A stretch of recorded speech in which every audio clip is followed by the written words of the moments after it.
Hi friends, welcome to my channel the silver screen. आज इस movie के explanation में देने वाली हूँ। उसका नाम है Luther the fallen sun. Film की स्टार्टिंग कैलम नाम के एक आदमी से होती है जो कि ऑफिस में सफाई कर रहा होता है। तभी उसके पास एक कॉल आता है। कॉल पर एक आदमी उसे 15 मिनट में मिलने के लिए बुलाता है, पर कैलम मना कर देता है। ऐसा करने पर वो आदमी उसे ब्लैकमेल करता है कि अगर वो उससे मिलने नहीं आया तो वो स्क्रीनशॉट उसकी फैमिली को दिखा देगा। ऐसा कहने पर कैलम भागता हुआ जाता है। रास्ते में उसे एक कार का एक्सीडेंट हुआ दिखता है। कार का दरवाज़ा खुला होता है और आदमी बाहर गिरा हुआ होता है। कैलम जल्दी से पुलिस के पास कॉल करता है। पुलिस उस कार को चेक करने के लिए कहती है। उस कार को देखने के बाद उसे पता चलता है कि पैसेंजर सीट पे भी एक आदमी मरा हुआ होता है।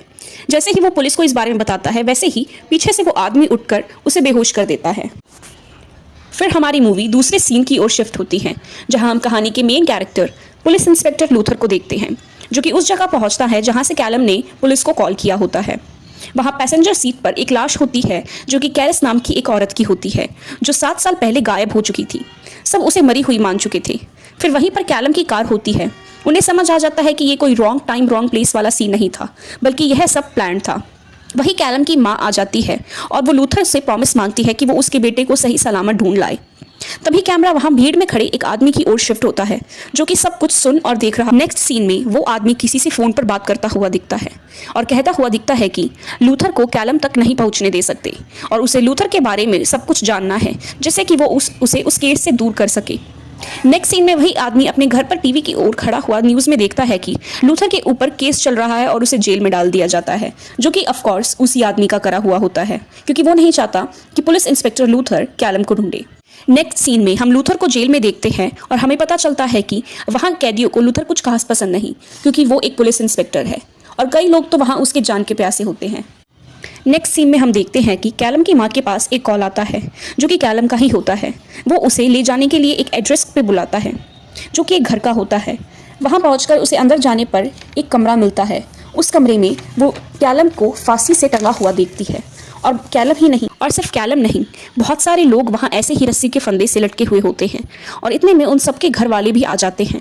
उन सबका फ़ोन नीचे एक पैटर्न में रखा हुआ होता है और रोने, जो कि थोड़ी देर में वहाँ आग पकड़ लेते हैं, जिससे कि पूरे कमरे में आग लग जाती है और कैलम की माँ और लोगों को अपने रिलेटिव्स की लाशों को छोड़कर वहाँ से अपनी जान बचाते हुए निकलना पड़ता है। और ये सब वो किलर एक खिड़की से बाहर खड़े होकर देख रहा होता है। अगले सीन में हमें दिखाया जाता है कि लूथर के सेल में एक एनवेलप आता है। उस एनवेलप में एक रेडियो चैनल का नंबर होता है। लूथर उस चैनल पर रेडियो को लगाता है, जहां वो कैलम की चीखें सुनता है और वो साइको आदमी लूथर को बताता है कि किस तरह उसने कैलम को मारा। तभी लूथर अपने बेड के नीचे से एक फ़ोन निकालता है, जो कि उसने वहाँ छुपा रखा होता है, और वो कैलम केस की नई इंस्पेक्टर रेन को फ़ोन करता है और उसे सब बताता है कि किलर ने किस तरह उसे रिकॉर्डिंग भेजी और उसे वार्न किया कि किलर कुछ बड़ा करने वाला है और उसके लिए उसे एक ऑडियंस चाहिए। डिटेक्टिव रेन लूथर पर भड़क जाती है और कॉल काटने के बाद अपने ऑफिसर्स को ये ऑर्डर देती है कि लूथर से उसका फ़ोन ले लिया जाए। बाद में लूथर तुरंत अपने एक जानकार को कॉल करता है, जो कि पेशे से एक चोर होता है। वो उसे रिक्वेस्ट करता है कि वो उसे जेल से बाहर निकाले, और ऐसा ही होता है। उसका वो दोस्त उसे जेल से बाहर निकालने में हेल्प करता है। नेक्स्ट सीन में हम देखते हैं कि वो क्रीपी साइको किलर एक बुके के साथ एक हॉस्पिटल में जाता है किसी से मिलने के लिए, जो कि और कोई नहीं उसकी वाइफ होती है, जो कि बहुत बुरी तरह से जली हुई होती है, इतनी कि उसकी शक्ल भी पहचान में नहीं आ रही होती। वो उसे एक वीडियो दिखाता है जिसमें मरने वाली लड़की के घर वाले न्यूज़ रिपोर्टर को एक इंटरव्यू दे रहे थे, जिसमें वो बताते हैं कि कुछ दिनों से वो बहुत परेशान थी। और हमें ये पता चलता है कि जितने भी मरने वाले थे उन सब के बीच एक लिंक था कि मरने से कुछ दिन पहले वो बहुत परेशान थी, उनको कुछ परेशानी थी। ये सब सुन के उसकी वाइफ बहुत शर्मिंदा और बहुत नाराज़ और बहुत दुखी हो रही होती है। लेकिन हमें इस सीन से यह पता चलता है कि वो साइको किलर औरों के साथ साथ अपनी खुद की वाइफ को भी बहुत टॉर्चर करता है। नेक्स्ट सीन में हम लूथर को देखते हैं, जो कि फाइनली जेल के बाहर होता है और वो एक कार में होता है और वो उसी रेडियो फ्रीक्वेंसी को ढूंढ रहा होता है जगह जगह जाकर। फाइनली उसे वो जगह मिलती है जहाँ से वो फ्रीक्वेंसी मैच होती है, जो कि एक शॉप की होती है। उस शॉप के मालिक से हमें यह पता चलता है कि वो साइको किलर उस शॉप के मालिक को भी ब्लैकमेल कर रहा था। उसके बाद वो शॉपकीपर लूथर को एक नंबर देता है, जिससे कि वो साइको किलर उस शॉपकीपर को कॉल किया करता था। तभी हम देखते हैं कि वहाँ पुलिस आ जाती है, लेकिन पुलिस के आने तक लूथर वहाँ से भाग चुका होता है। नेक्स्ट सीन में हम देखते हैं कि बहुत सारे लोग कंप्यूटर पर लोगों को ऑनलाइन स्टॉक कर रहे थे और हमें ये पता चलता है कि वो लोगों को स्टॉक इसीलिए कर रहे थे ताकि वो उनके डर्टी डार्क सीक्रेट्स निकाल सके, जिससे कि वो उन्हें ब्लैकमेल कर सके, जैसे कि उन्होंने कैलम और बाकी सारे लोगों के साथ करा। नेक्स्ट सीन में हम देखते हैं कि लूथर अपने फ्रेंड मार्टिन, जो कि पुलिस इंस्पेक्टर रेन के साथ होता है, उसे एक डील करने के लिए कहता है कि वो उस नंबर को लोकेट करे, बदले में वो खुद को अरेस्ट करवा लेगा। मार्टिन उसे वो एड्रेस देता है और लूथर वहां पहुंच जाता है, लेकिन रेन को पता चल जाता है और वो लूथर को पकड़ने के लिए वहां पुलिस भेज देती है। लूथर उस नंबर पर कॉल करता है और वो साइको किलर उसे पहचान जाता है और लूथर उस साइको किलर को पहचान जाता है। उसे पकड़ने के लिए जैसे ही लूथर उस साइको किलर को पकड़ने के लिए जाता है, तभी वो वहां एक आदमी को मार देता है। तभी वो बिल्डिंग के ऊपर देखता है और लूथर भी उस बिल्डिंग के ऊपर देखता है और हम वहां देखते हैं कि एक आदमी उस बिल्डिंग के ऊपर खड़ा है और देखते ही देखते वो वहां से नीचे कूद जाता है और धीरे धीरे बहुत सारे लोग ऐसे ही नीचे गिरने लग जाते हैं। ऐसा लग रहा था जैसे लाशों की बारिश हो रही हो, जिससे वहां बहुत अफरा तफरी हो जाती है, लोग डर जाते हैं। लूथर, जिसकी वजह से वो साइको किलर लूथर के हाथों से निकल जाता है। आगे हमें पता चलता है कि मूवी की शुरुआत में वो साइको किलर जिस लूथर के बारे में पूछ रहा था वो और कोई नहीं बल्कि डिपार्टमेंट का एक ऑफिसर आर्ची होता है, जो कि उस साइको किलर के साथ मिला हुआ होता है। नेक्स्ट सीन में हमें पता चलता है कि रेन की एक बेटी होती है आन्या, जो कि घर पर अकेली होती है, जिसे वो साइको किलर किडनैप कर लेता है और रेन को ब्लैकमेल करता है कि वो लूथर को उसे दे दे, नहीं तो वो उसकी बेटी आन्या को जान से मार देगा। दूसरी ओर लूथर को पता चलता है कि किलर का नाम टॉमी है और वो अपनी वाइफ को खो चुका है और कैलम की माँ से दोस्ती कर रखी है। बट रेन को उसका पुलिस रिकॉर्ड में उसका असली नाम पता चलता है, जो कि रोबी होता है, जिस पर 6 साल पहले एक असॉल्ट का इल्ज़ाम लगा हुआ होता है और इल्ज़ाम लगने के 3 महीने बाद ही उसकी वाइफ एक आग में जल जाती है बहुत बुरी तरह से, लेकिन वो बच जाती है, जिससे हमें ये पता चलता है कि रोबी की वाइफ असॉल्ट के इल्ज़ाम के बाद उसे छोड़ने वाली थी, लेकिन रोबी ने उसे बहुत बुरी तरीके से जला दिया। रेन लूथर को बताती है कि उसे रेन के साथ चलना होगा, नहीं तो वो किलर उसकी बेटी को मार देगा, लेकिन लूथर उसे कहता है कि अभी उसकी बेटी जिंदा है और हम उसे ढूंढ सकते हैं, लेकिन अगर तुमने वो करा जो कि वो किलर कह रहा है तो क्या गारंटी है कि उसकी बेटी जिंदा होगी और तुम्हें ब्लैकमेल नहीं करेगा। ये सुन के रेन उसके साथ काम करने के लिए हाँ भर देती है और वो दोनों रोबी यानी किलर की वाइफ से मिलने के लिए हॉस्पिटल जाते हैं, जहां उन्हें पता चलता है कि वो किलर आन्या के साथ साथ बाकी लोगों को भी कहाँ लेकर जा रहा है। लूथर मार्टिन को कॉल करके बताता है कि वो सिर्फ एक आदमी को नहीं बल्कि एक पूरी ऑपरेशन को ढूंढ रहे हैं, जो कि रेड रूम ऑपरेट कर रही है, जहां एक वेबसाइट के थ्रू लोग बताते हैं कि किडनैप करे लोगों को वो कैसे मारे और वो वह देखना चाहते हैं। साथ ही लूथर मार्टिन को एक काम बताता है, जो कि हमें मूवी के आगे पता चलेगा कि वो क्या काम होता है। नेक्स्ट सीन में रेन और लूथर को कहीं जाता देखते हैं कि शिप में के थ्रू आर्ची किलर को बताता है कि वो पैसेंजर फेरी के थ्रू नॉर्वे जा रहे हैं। किलर समझ जाता है कि उसकी वाइफ ने ही उन्हें बताया होगा। किलर आर्ची को ब्लैकमेल करता है कि वो हॉस्पिटल जाकर उसकी वाइफ को मारे, नहीं तो वो सबको बता देगा कि उसने असलियत में क्या क्या करा है। जैसे ही आर्ची रूम में जाता है किलर की वाइफ को मारने के लिए, तभी उस रूम की लाइट ऑन हो जाती है और हम मार्टिन और पुलिस ऑफिसर्स को वहां बैठा हुआ देखते हैं। अब हमें पता चलता है कि लूथर ने मार्टिन को असल में क्या काम कहा था।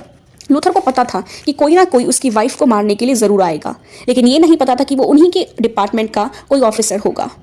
जैसे ही वो मार्टिन को वहाँ देखता है, आर्चिन जो इंजेक्शन किलर की वाइफ को मारने के लिए लाया था, वही इंजेक्शन वो खुद को लगा लेता है। नेक्स्ट सीन में रेन और लूथर उस जगह जाते हैं जहां किलर उन लोगों को और आन्या को लेकर जाता है। किलर रेन और लूथर दोनों को बेहोश कर देता है और लूथर को रेड रूम में लेकर जाता है, जहां बहुत सारे कैमरास के थ्रू यूजर्स उन्हें देख रहे होते हैं लाइव स्ट्रीमिंग के थ्रू।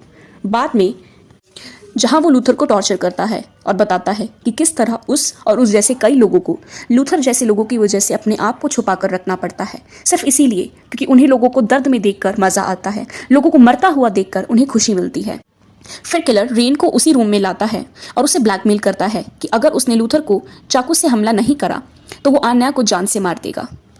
पहले तो रेन ने बहुत मना करा, लेकिन अपनी बेटी को इस हालत में देखकर उसने लूथर पर हमला कर दिया।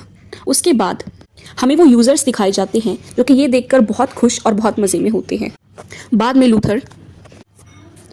में किलर लूथर को ब्लैकमेल करता है कि अगर उसने हथौड़े से रेन का लेफ्ट पैर नहीं तोड़ा तो वो आन्या को जान से मार देगा, लेकिन लूथर ऐसा नहीं कर पाया और वो सारे यूजर्स को कैमरा के थ्रू बोलता है कि उनके आईपी एड्रेसेस ट्रेस हो रहे हैं और पुलिस किसी भी टाइम वहाँ पहुँचती ही होगी।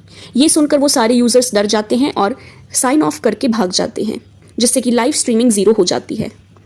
किलर उन सब यूज़र्स को समझाने की कोशिश करता है कि वो एक एक्स कॉप है और ना ही उसके पास कोई सबूत है और वो झूठ बोल रहा है। लेकिन लूथर उसे बताता है कि उसके पास सबूत है। जॉर्जेट यानी कि उसकी वाइफ जो कि जिंदा है, ये सुन के उसके फेस का कलर बदल जाता है। वो बहुत टेंशन में हो जाता है और सारे यूज़र्स भाग जाते हैं। लूथर किलर को बताता है कि अब तक तो उसकी वाइफ ने पुलिस को यहाँ का एड्रेस भी दे दिया होगा और वो अपने रास्ते पर होंगे किलर को पकड़ने के लिए। ये सुनकर उसके होश उड़ जाते हैं और लूथर फिर बताता है कि वो अच्छी तरह जानता है कि वो कौन है। उसका नाम डेविड रोबी है और उसे ये भी पता है कि वो अपने आप पर क्यों शर्मिंदा है। लूथर उसे बताता है कि वो एक एंशियस और पैथेटिक आदमी है और उसे पता है कि एंजाइटी की वजह से वो अपने दांत पीसता है, जो कि उसकी वाइफ ने बताया। ये सुनकर किलर को बहुत गुस्सा आता है और वो उसे मारने लग जाता है। लेकिन लूथर उसे दोबारा मारता है और इस झगड़े में वो वहाँ से भाग जाता है और भागते हुए वो दरवाज़ा अपने फ़ोन के थ्रू बंद करने लग जाता है। लेकिन लूथर उसके पीछे पीछे वहाँ से चला जाता है। रेन, आन्या और किलर का एक आदमी होता है जिनके बीच हाथापाई होती है और वहाँ पर कैरोसिन की बारिश होने लग जाती है, जिसमें थोड़ी देर में ही आग लगने वाली होती है। लूथर किलर के पीछे पीछे भागता है, लेकिन किलर अपनी कार में बैठ जाता है। जैसे ही वो कार को स्टार्ट करता है, कार बर्फ़ की वजह से वहाँ जम जाती है। थोड़े टाइम बाद जब लूथर वहाँ आता है तो वो कार में हाथापाई करके चढ़ जाता है और वो कार चलने लग जाती है। चलती हुई कार स्टार्ट होती है। वैसे ही वहाँ लूथर आ जाता है और कार के अंदर जाने की कोशिश करता है। कार के अंदर जाकर उन दोनों के बीच हाथापाई होती है, जिसकी वजह से कार अपना आपा खो देती है और वहाँ एक लेक होती है, उस लेक के अंदर गिर जाती है। बर्फ़ होने की वजह से वो लेक भी बहुत ठंडी और वहाँ का पानी जमा हुआ होता है। लूथर और किलर के बीच पानी के अंदर हाथापाई होती है। किलर लूथर को लात मार के पानी के ऊपर जाने की कोशिश करता है और हाथापाई की वजह से लूथर के हाथ में किलर का फ़ोन आ जाता है, जिससे कि वो उस रूम को अनलॉक करने की कोशिश करता है जिसमें आन्या और रेन फंसी हुई होती है, क्योंकि वहाँ थोड़ी ही देर में आग लग जाती है और आग लगते ही वो रूम अनलॉक हो जाता है क्योंकि वो फ़ोन लूथर के पास होता है और आन्या और रेन दोनों वहाँ से निकल जाती है। हम देखते हैं कि जो किलर है वो पानी के ऊपर जाने की कोशिश कर रहा होता है, लेकिन वहाँ इतनी डेड बॉडीज़ होती है जो कि ऑफ कोर्स किलर ने ही वहाँ फेंकी हुई होगी। वो उन लोगों की लाशें होती हैं जिन्हें ब्लैकमेल करके किलर ने मारा और वहाँ फेंक दिया। वो कोशिश करता है पानी के ऊपर जाने की, लेकिन इतनी लाशों की वजह से वो वहीं पर फंस जाता है और वहीं पर अपना दम तोड़ देता है। और हमें दिखाया जाता है कि किस तरीके से किलर उस बर्फ़ भरे पानी में फंस जाता है और आखिरी में हमें ये दिखाया जाता है कि पुलिस टाइम पर आ जाती है और लूथर को बचा ले जाती है। मूवी की एंडिंग में हम देखते हैं कि लूथर हॉस्पिटल के एक बेड पर लेटा हुआ होता है, जिससे मार्टिन वहाँ मिलने आता है। मार्टिन उसे बताता है कि उस पर लगे सारे चार्जेस ड्रॉप हो गए हैं और साथ ही उसके लिए एक नई जॉब का ऑफर है। तो गाइस, ये थी लूथर द फॉलन सन की हिंदी एक्सप्लेनेशन। आई होप आपको एक्सप्लेनेशन पसंद आई हो। प्लीज़ सब्सक्राइब करें मेरा चैनल द सिल्वर स्क्रीन और प्लीज़ लाइक करें वीडियो को और कमेंट में बताइए आपको मूवी कैसी लगी। Thank you.